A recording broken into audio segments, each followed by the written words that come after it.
So today I am just doing a recap. I don't know where I'm at here. So I got a really nice brush mower, I guess. You tow it behind your four-wheeler. So it's 44 inches is what it cuts, and it eats through everything. I think it says up to 8 feet tall. So, and I've put it to the test pretty well so far. I haven't mowed over saplings. I don't think I'm going to push it. It says you can mow over 3-inch thick saplings, but I've been hitting small saplings, and I'll tune back in later and show you the field I've been mowing. I dropped a couple of really large trees back in the wintertime, so it kept me from mowing probably, I don't know, a third of the field that I'm trying to mow. These trees were really tall, so they actually fell almost completely across the field. But I've cleared out most of the big branches. I've gotten the trees drug off to a different spot so that I can mow there. So it's pretty cool. So right now I am out doing a little Father's Day work. I should have gotten started a little bit earlier, but I mean, it's okay. I just hope I can get it there in time. But what I've done is, I'll show you one part. I cut up some, here we go.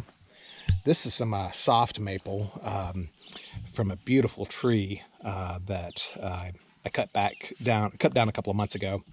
And what I'm going to do is I'm going to cut nice size squares out of it so I can slide it right into one of those big priority boxes. So hopefully I'll remember not to upload this video before the gift gets there. And then what I have here hiding in these ferns is a tree that I cut down again many months ago. I had no idea what it was when I cut it down. Now I do. It's a black cherry. It's a wild black cherry tree. I haven't seen the fruit yet. There are quite a few growing here. They consider them an invasive species. Whatever. They're beautiful. They're really they're interesting looking trees. The bark is really strange looking. It looks like scales, like on a carp. They're really beautiful and strange at the same time. But it's great. So I'm gonna cut some cookies, call them a cookie. Just these. That's a cookie. So you cut those. I'm gonna cut some of those off, and once again, do the square cuts on them so I can slip them into a box and send them to my dad so that he can shave off hunks to throw on, the smoker whenever he's cooking, whenever he's smoking some meat. I actually used some a couple of weeks ago. You may have seen it in a video if you've watched some of my videos. I threw it on when I was smoking some ribs. I forgot to put the maple on there, but it turned out it was fantastic. And I've got enough of that growing out here to last me a lifetime. And you may be looking at the top of my head. Yes, wearing a hat. Do that a lot. But what's on top of the hat? So, the feather. I'm not making fun of anybody. It is a really cool thing I found out through my wonderful bride. She finds out the coolest stuff and helps me out. So I've been battling these bugs out here. I'm sure you've seen me mention it in videos. They've been driving me crazy. This has been a very good year for bugs because of the mild winter, and this is nationwide, so it's not just here. Everywhere in the country, especially up here in the the Northwest, the mild winter, well, it just contributed to a really good bug year. Very good for them. So the mosquitoes are strong, but those are everywhere. They're not actually that horrible to me here. What's getting me now is the ticks and the flies. The flies up here are monsters. They're not big. They're just monsters. We have these little black flies. They look like your common house fly down south. Everybody knows those. But common house flies don't bug you other than, zip around you and tick you off. But these things bite up here. They draw blood. And that's why I'm wearing this kind of shirt. Normally I wouldn't wear it. This is actually a fairly nice shirt. But I bought this specifically for living here on somebody else's advice. But when I wear t-shirts, the flies bite through the t-shirts. the hell?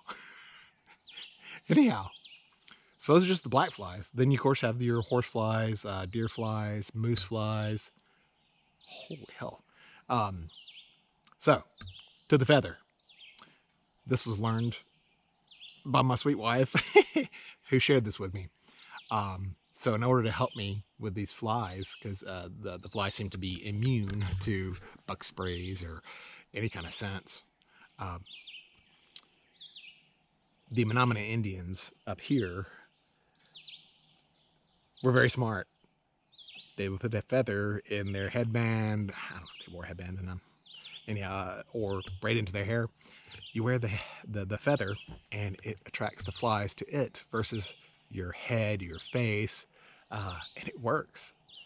So yeah, they're attracted to this moving feather. And so if one starts buzzing around my head, I give it just a little flick. They don't bother me. I haven't been bitten hardly at all since wearing this. So kudos, Menominee Indians. You guys rock. Okay, well, I'm gonna get to work and we'll show you the fields later, okay? All right, recap. Got some hard maple, also sugar maple, and then that's what this is as well. This is soft maple. Not really soft, but it's soft maple. And this is cherry. All right, I've got way more than I'm gonna be able to send, at least unless I get another job. All right, guys. Nice. Woohoo!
You can see everything's pretty overgrown, but I don't know that it really matters.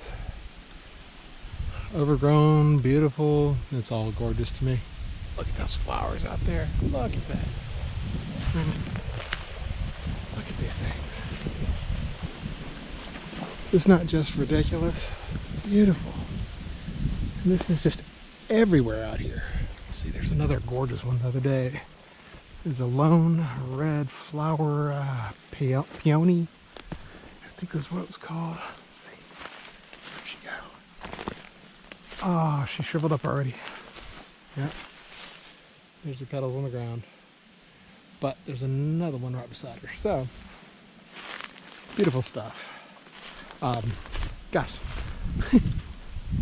Main point of me going out there. Oh, look at the blueberry bushes. See the fruit. That's on that one. Let's see here.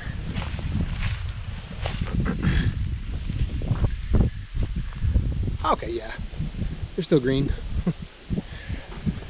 Yeah, so now you can see the field a little bit. I've cut where I can with the field brush mower, which looks amazingly different. I don't know if you can tell, but fantastic. Wow, it's beautiful.